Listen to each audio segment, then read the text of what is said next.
Hey, Joe Gilder here from Home Studio Corner. I get this question a lot. How do you mix virtual drums?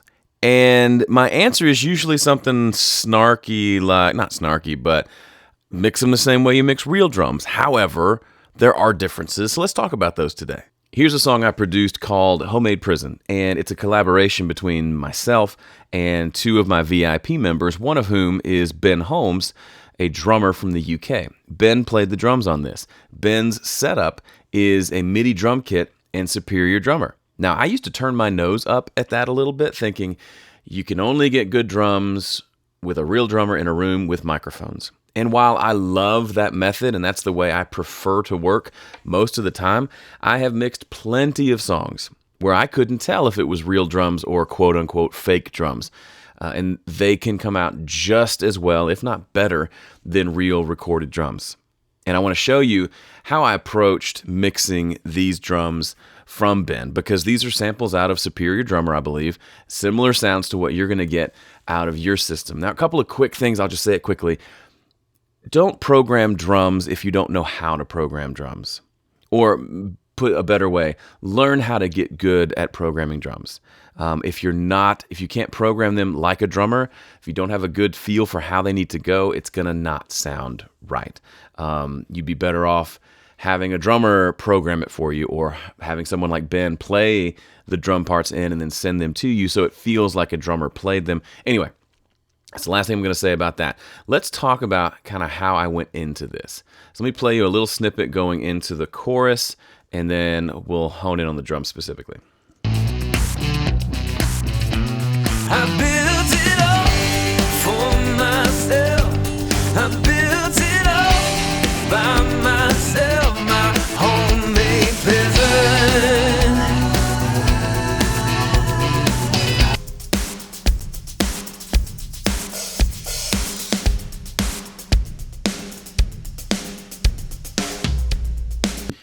That tom hit was way too loud. So these are the drums that I got from Ben, which you just heard there. And then this is a drum loop that I programmed when I was writing the song, mostly just to give me a beat to then send the song to Ben, but I liked it so much blended with Ben's drums that I kept it in the final.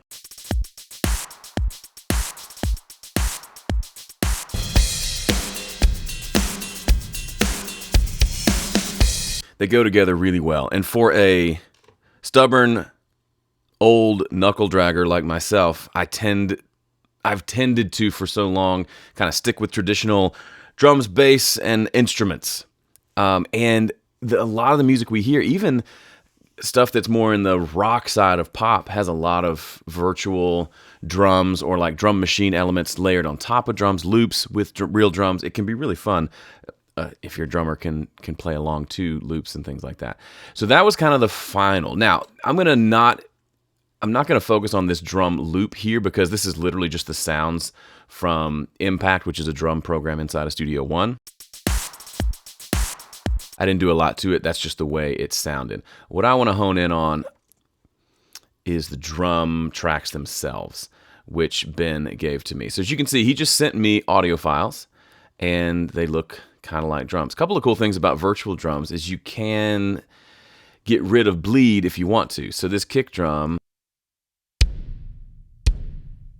is just completely clean. There's no bleed. Same with the snare. That's both good and bad. Sometimes that can make things sound almost too sterile. But if you've mixed much drums in the past, then you know if you start really compressing things like a kick or a snare, then you start bringing in the bleed. A big example of that is you get this killer sounding compression on the snare drum, but it brings in a whole bunch of cymbal bleed every time the snare hits. So it's this killer snare sound followed by this whoosh sound, and it's hard to get rid of. You have to use a gate, or you have to change the way you're compressing. It's a whole thing. But let me show you one thing real quick. Let's start with the end. I'm going to play the drum tracks, and I'm going to turn off all the plugins.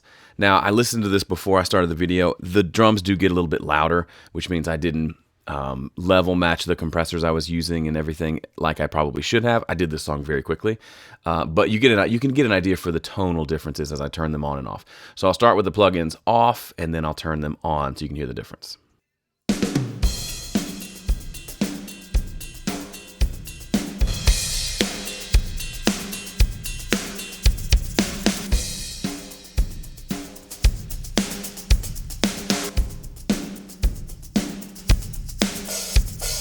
So yes, volume difference, and I'm a bad YouTuber for having that volume difference in there, but I believe that you can still hear the difference even though one gets louder. So yes, getting louder is typically you want it to stay at the same volume so you can do things like that and have it not change. But for the sake of this video, we're going to just keep rolling. So a couple of things. One thing to think about when mixing virtual drums is I really do, there have been songs we've done inside dueling mixes, for example, over the 7 years and 80 plus songs that we've mixed, there were a bunch of those that had virtual drums. We just got them as WAV files like this, so it looked very similar to these drums. And occasionally, we didn't even know for sure if they were virtual drums or real drums. You could kind of maybe assume based on the bleed thing that I talked about before, but we would just mix them. So in a lot of ways, knowing whether they're real or fake is irrelevant. That's like if you get a bunch of tracks of really great sounding string parts, cellos and violins and violas, you don't really need to know if they were a plug-in or if they were real in order to work with them.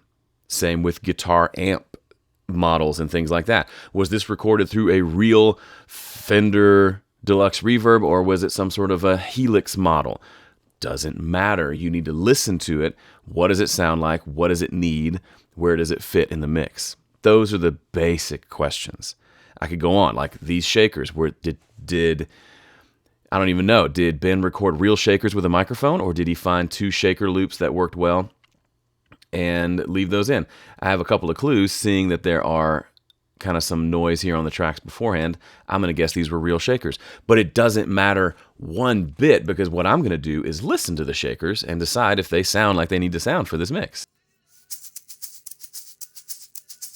Okay, that you can even hear the bleed in the headphones. So those are real. Knowing that they're real, while it's sometimes nice or fun to know, doesn't help us mix one bit. So that's kind of the thing I want to get across to you is mix them as if they were real, or better yet, just mix them. Just listen and make decisions based on what you hear. It is so simple, and there will be a number of people saying, Joe, you're talking too much again. We get it. But the thing is, sometimes we don't get it, and we need to hear it over and over and over before we realize, oh, right. I was doing the very thing he said not to do, even though I was nodding my head during the video, agreeing with him. Turns out I was just as guilty as everybody else. And that's okay. I do the same thing. Sometimes I get hung up on things that don't matter. All the time, actually, not sometimes. I get hung up on unimportant things way too much. We should talk about that sometime, but not today. So now that we've seen what the before and after sound like, basically what you get with virtual drums most of the time is that they already sound pretty stinking good right out of the box. So I'm going to hide everything in between just so we can only see the drums for a minute. Okay, so the setup for the drums is very simple. All the drums are routed to this red drums bus here. And the only other routing happening, I've got 4 tom tracks that are going to this tom bus, and my couple different room tracks are going to this rooms bus. And those are all feeding into the drums bus, which is going to my mix bus, okay? Now, processing-wise, I still approach it the same way I would real drums. The difference being with virtual drums, they already sound pretty good. Chances are, if these are real samples, they were recorded in a really nice room using really nice mics and preamps and compressors and things like that. And then they were probably processed quite a bit at the factory to make the raw sounds sound as good as possible. And that makes sense, right? When we're recording drums, we want to make sure they sound as good as possible before we start mixing them. And sometimes that's really hard to do. Sometimes it's nigh impossible if your room is bad and you don't have the right... Anyway, you know what I'm talking about. So right out of the box, these sound pretty stinking good. Let me just turn it off again and let you hear what the raw drums sound like before we start jacking around with them. Here we go.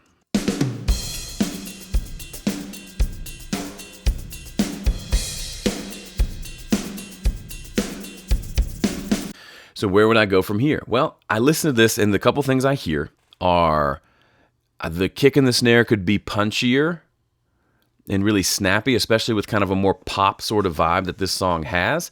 I like the roominess, but I want to contain that. And there's a little bit of kind of mid-range to that snare hit, the do, which is more in like the room sound, the reverb sound than anything. I want to take care of that. And as you can see, if you just look at these little EQs here, that's mostly all I did was a little bit of EQ and some compression. So I put some stuff on the drum bus, which is my norm, and I use a little bit of compression, a little bit of EQ to get the tones that I wanted there.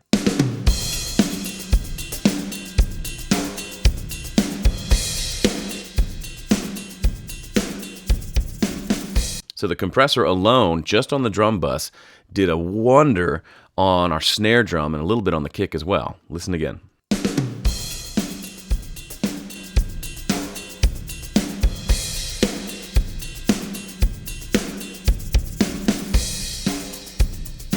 Both kick and snare are getting smacked by that. Then with the EQ, I boosted, actually did a bunch of boosting. A little bit in the upper mids, a little bit at 360 that actually gave it some warmth, and a little bit in the low end. This is interesting to me. Normally, I cut things on drums around 360 to 400 hertz. There's a boxiness a lot of times in recorded drums. I've found with virtual drums, a lot of those frequencies have already been cut, sometimes to a fault to where things sound a little too clean, a little too like smiley face, lots of lows, lots of highs, not a lot of mids. So occasionally I will boost here. Here's what that sounds like.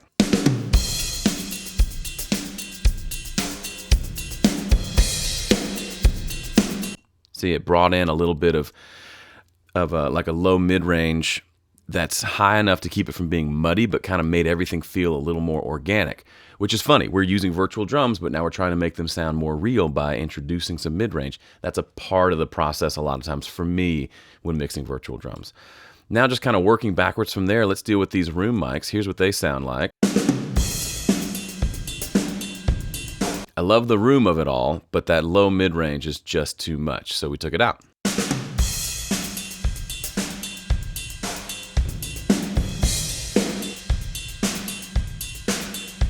It's a huge EQ cut, but now all we're getting is room sound versus that kind of woo-woo-woo sound, and just that alone makes these drums sound better. The rest is just icing on the cake. I mess with the overheads a little bit.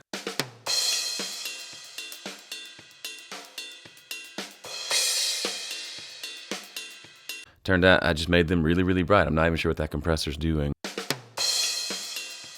I must have been catching some loud thing that came through. The tom tracks all got a little bit EQ'd, so they all sound similar. That's really all you get. They sound okay before, but then I went in and just did a little bit of EQing on all the toms just to get them all to kind of have that similar, what I like to call like a small kick drum sort of sound. So like right here. Sounds good to me. Great thing about that, there's no bleed on the toms, which is another win for virtual. And then on the snare drum by itself, going through the bus compression, already sounds pretty good. I wanted it a little snappier, so I added that same compressor again on the snare track itself, plus some EQ to kind of start cutting some of the different frequencies out that were bothering me. And then I also added an EQ to take care of some of the ringing in the snare, because it's a real snare sample. Snares have rings that sometimes are cool, sometimes you want to take out. So all that goes from this to this. Very, very snappy. Let's go back to that first chorus.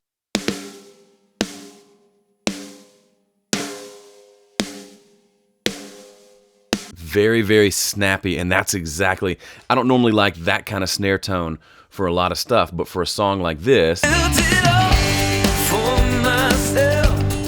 I wanted that snare to snap through and hit me in the face every time. Plus, we had a little more snare sounds coming through on that drum loop, remember? So I really just wanted extra snap from this snare drum. Okay. And then kick drum. What did we do for the kick drum? I probably did a little bit of something here. Let's see. No, I just EQ'd it. I actually didn't add any low end to the kick. Took out some of 360 and then boosted around 4.8K to give it a little extra snap on the top end. So it went from sounding like this. Whoops. To this.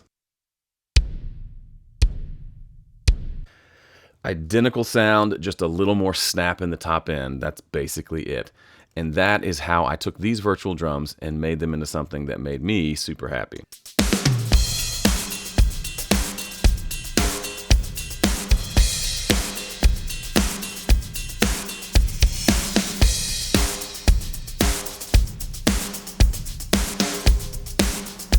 Hey, if this video was helpful for you, could you do me a favor? Would you like this video and subscribe to the channel? Also, if you want to dive in more to videos like this where I walk you through mixing a song, I have 3 seasons of a series called Mix Together, where I literally, here on YouTube, 100% for free, walk through a song mix from start to finish. And you can download the tracks and mix along with me.